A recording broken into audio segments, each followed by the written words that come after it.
If you've ever had your entire identity slowly erased by someone you trusted most, you'll understand why I can't keep quiet anymore. My name is Leora. I'm 34 and I live in Seattle. 3 years ago, I started a wedding stationery business with my twin sister, Nora.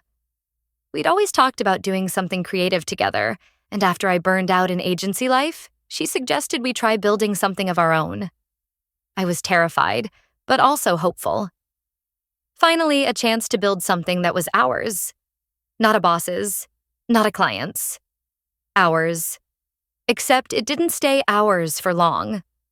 From the start, I did everything behind the scenes, designing the templates, building the website from scratch, coding the checkout flow, sourcing print vendors, even troubleshooting customer service issues at 2 a.m. Nora was in charge of marketing and outreach. She was the one on the Zoom calls, the one attending bridal expos, the one shaking hands and smiling for the camera. That was fine. It was our deal. I'd build the product, she'd sell it. Equal effort. Equal value. Except that's not how anyone else saw it. At first, the slights were subtle. A blog feature mentioned Nora as the founder. A podcast called her the creative force behind the brand. When I asked her about it, she brushed it off. "You know how PR people are?" she said. "They simplify things for the story." I wanted to believe her. I wanted to trust that my own sister would never erase me. But then it started happening more often. At family gatherings, people would praise Nora's entrepreneurial spirit, her vision. Meanwhile, I got polite questions about whether I was still freelancing. Our mom once told me, "Nora's always had that spark, Leora. You've always been more dependable." As if that was a compliment. I tried to ignore it. I told myself, it doesn't matter who gets the spotlight. What matters is that we built something together, that it's working. Then came the email that changed everything. A major wedding conglomerate wanted to partner with us. Massive exposure, potentially 7 figures in valuation. Except they only wanted to talk to Nora. As the sole founder, their message said. I sat there, reading that line over and over. Sole founder. I read it so many times the words blurred together. I confronted her that night. We were doing inventory in the studio, and I held up my phone with the email still open.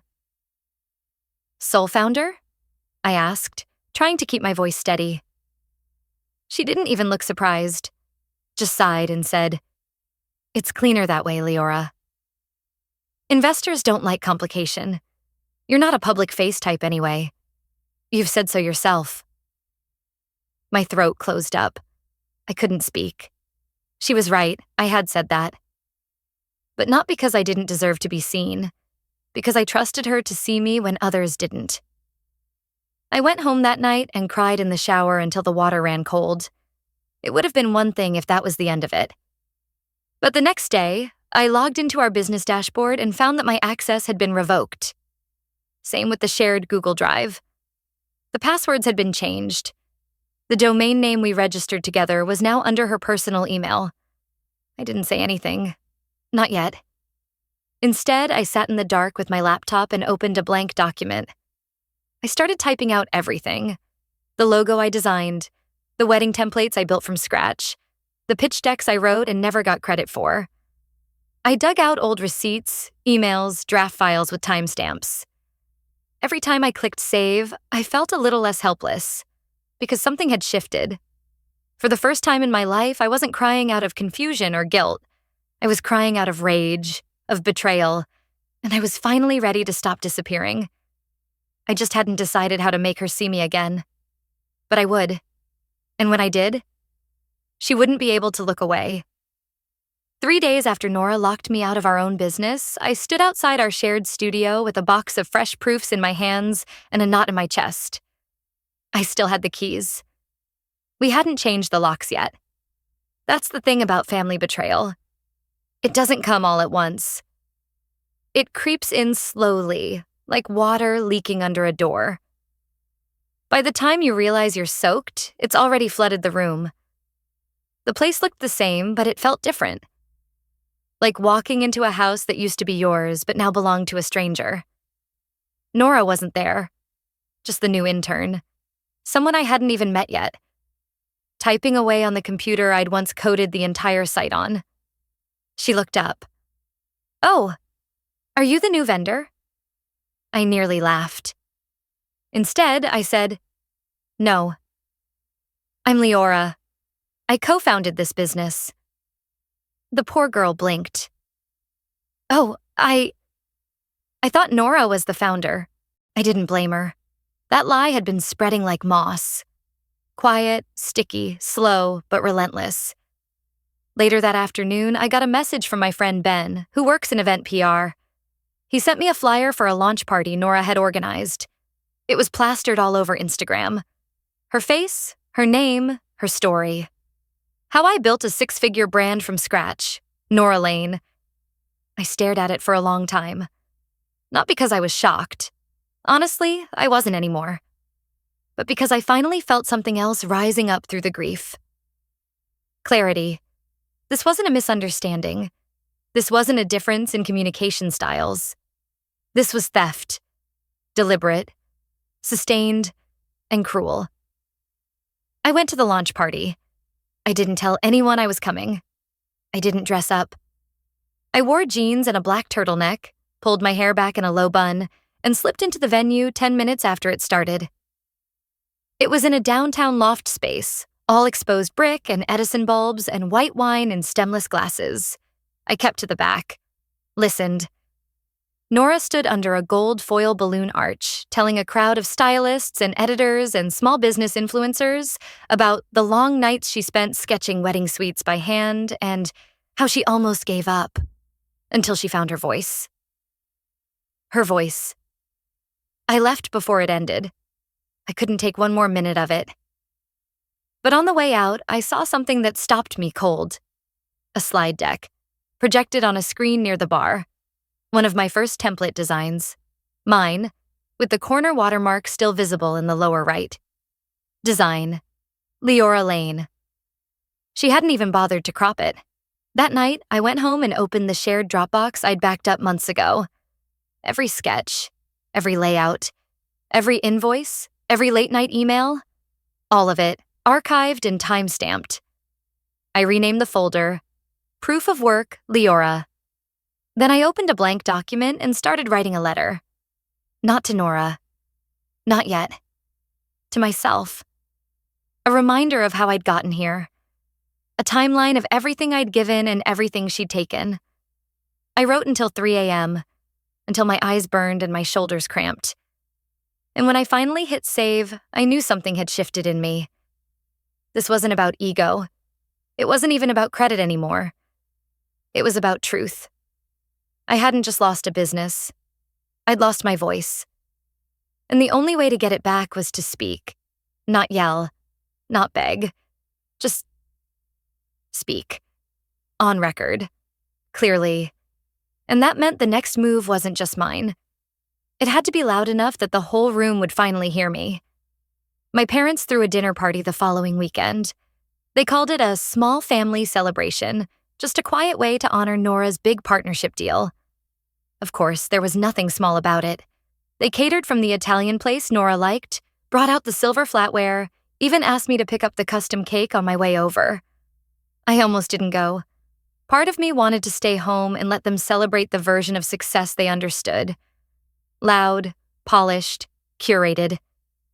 But the other part of me, the one that had spent the last few nights hunched over old proofs and receipts, printing timestamp designs, highlighting contracts and emails, that part was ready. Not for revenge. Not yet. Just for truth.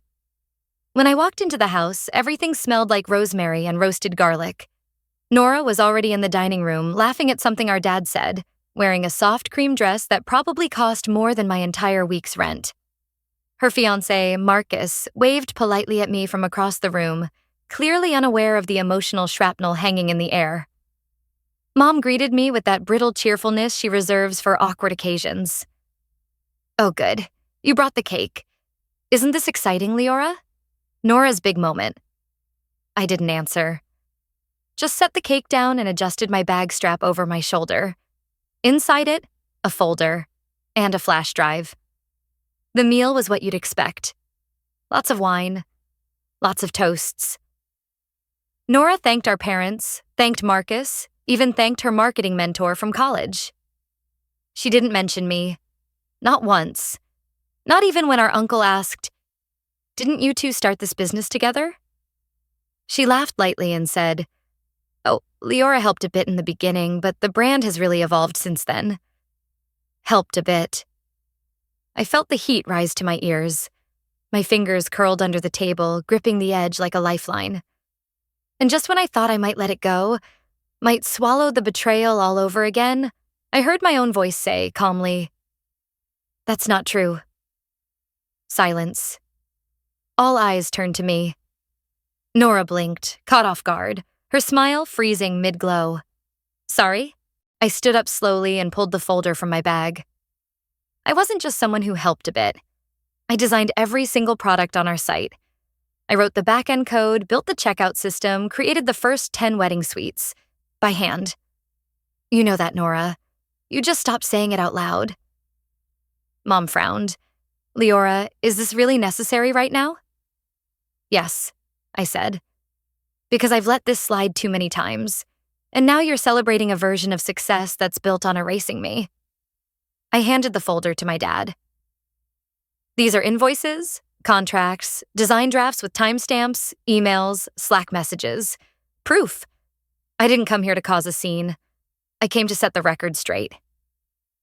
Dad looked through the folder, his brow creasing deeper with every page.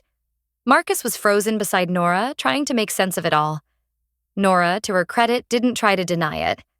At least not right away. She just stared at me, then finally said, "What do you want, Leora?" I held her gaze. "I want acknowledgement. I want the truth spoken aloud. And I want back the access you took away from me. Admin rights, shared accounts, bank portals. All of it." She scoffed. "You're making this into a spectacle." "No," I said quietly. "You already did that. I'm just pulling back the curtain." From my bag, I pulled the flash drive and placed it on the table. "Also, the designs you used for your launch pitch still have my watermark on them. You might want to fix that before someone else notices." Dad looked at Nora then, really looked at her, and asked, "Is this true?" She didn't answer, which was answer enough. I didn't stay for dessert. I walked out into the cool night air feeling like I'd just stepped through fire. My heart was still racing, but for the first time in months, I wasn't shaking out of fear. I was shaking because something had shifted. Something big. Not just between me and Nora, but inside me. And I wasn't done yet. I didn't sleep that night. I lay awake staring at the ceiling, not from regret, but from adrenaline. My hands still buzzed from holding that flash drive, from finally saying things out loud that I'd rehearsed silently for years. I half expected Nora to call. She didn't. Instead, the next morning, I got a polite email from Marcus. He said he was concerned about the tension and hoped we could resolve this privately, without involving outside parties. It read like something written by a man terrified of bad press, but too proud to say the words out loud. So I replied with a single sentence. "Then tell Nora to give me back what she took. Every login, every write, and my damn name." By noon, I had a meeting scheduled with an attorney. Not because I wanted to sue, but because I needed to understand my options. I wasn't going to shout into the void anymore. I was going to build something that held weight. That afternoon, I sat across from a woman named Rena Kwan. She was sharp, direct, and didn't blink once as I laid out my story, piece by piece. I showed her the documents, the transfers of access, the press clippings. She skimmed through them and finally looked up. "You have a case," she said. "Probably a strong one, but the legal system can't force someone to respect you. It can only demand what's rightfully yours." "I'll take that," I said quietly. "That's more than I've had in years." We drafted a formal cease and desist. We included a detailed account of my contributions, a demand to be reinstated as co-founder and equal partner, and a clause stating that if she failed to respond within 5 business days, we'd file an IP claim and pursue legal action for misrepresentation and breach of contract. I didn't feel triumphant. I felt tired. Not defeated. Not uncertain. Just tired in that deep cellular way you feel after carrying something too heavy for too long. 2 days later, I got a text from Nora. "You really lawyered up on me?" No apology. No acknowledgement. Just that. I stared at the message for a full minute before replying, "I really did." And then I blocked her. Because that was the other piece Rena gave me. The kind I didn't expect. After we wrapped the paperwork, she said, "Legal action is powerful. But you know what's even harder? Choosing not to engage emotionally with someone who keeps disrespecting your worth." That sentence hit harder than the cease and desist ever could. I had spent my entire adult life twisting myself into smaller shapes to fit inside Nora's narrative. The silent sister. The support role. The good one. I was done being good. A week after the letter went out, I got a reply from Nora's lawyer. Cold, formal, begrudging. She agreed to restore my access. My name was reinstated on all public-facing materials. A quiet update was issued on our site, naming me co-founder. No apology. But legally, it was a win. Still, I didn't celebrate. Because, truthfully, it wasn't about the website anymore. Or the credits. Or even the money. It was about everything I'd lost trying to be the person everyone else wanted me to be. So I made another decision. I gave notice. I stepped away from the company, not out of defeat, but on my own terms. I took my half of the equity and left the rest behind. I didn't want to spend another year fixing something that had been rotting from the inside. Instead, I took that money and started something new. Quietly. Just me. A boutique design studio focused on custom, handcrafted wedding stationery. No mass production, no press kits, no watered-down vision to fit someone else's idea of what's sellable. Just meaningful, personal work that actually reflected who I was. The first time I printed my new business cards, I stared at my name for a long time. Leora Lane, founder and creative director. Not helper, not part of the team. Founder. That word felt heavier than I expected, but in a good way, like a nameplate that finally fit. I still haven't spoken to Nora. Sometimes I miss her, or at least the version of her I thought I knew. The one I used to make blanket forts with and whisper dreams to undershared covers. But that girl disappeared a long time ago, and I'm learning that grief for the living is still grief. And still, worth honoring. Because losing her meant finding myself. Not in the loud, Instagrammable way, but in the quiet knowing that my voice matters, that my work matters, that I don't have to fight to exist in the spaces I built. 2 months after I walked away, the article came out. It was buried halfway down the homepage of a mid-tier wedding industry blog, one Nora had courted for years.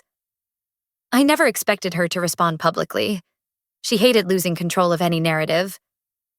But there it was. Headline in soft pink serif font.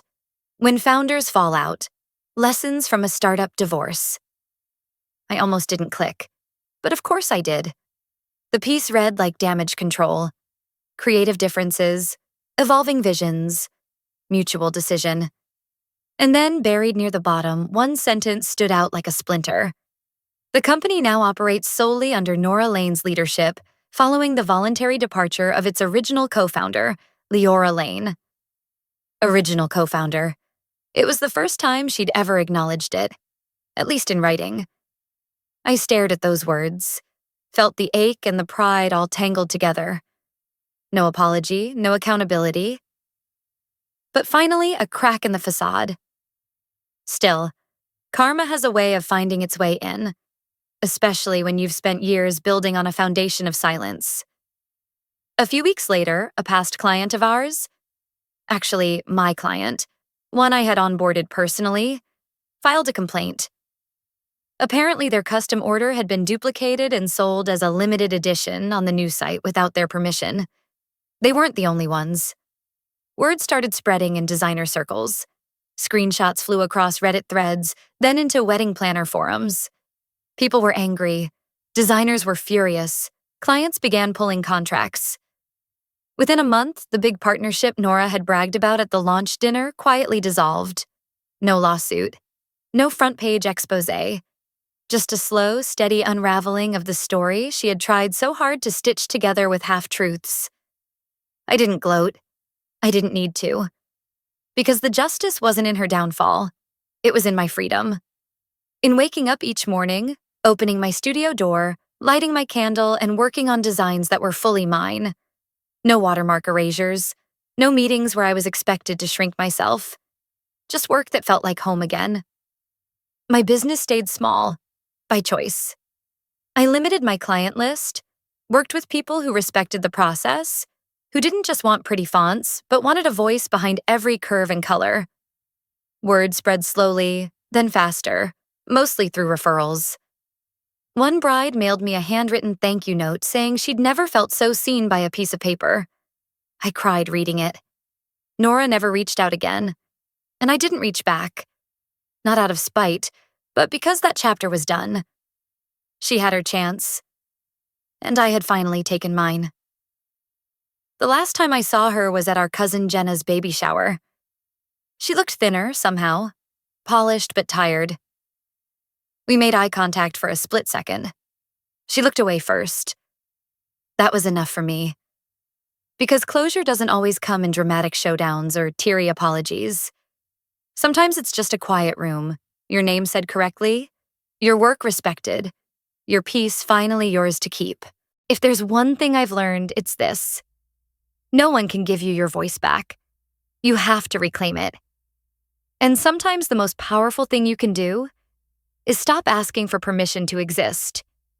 If you've ever been written out of your own story, or made to feel like your worth only counted when it served someone else, I hope you'll share your thoughts in the comments. I'd love to hear what standing up for yourself looked like in your world. And if this story resonated with you, feel free to hit that subscribe button. There's more where this came from. More truth, more healing, and more stories that matter. Thanks for being here.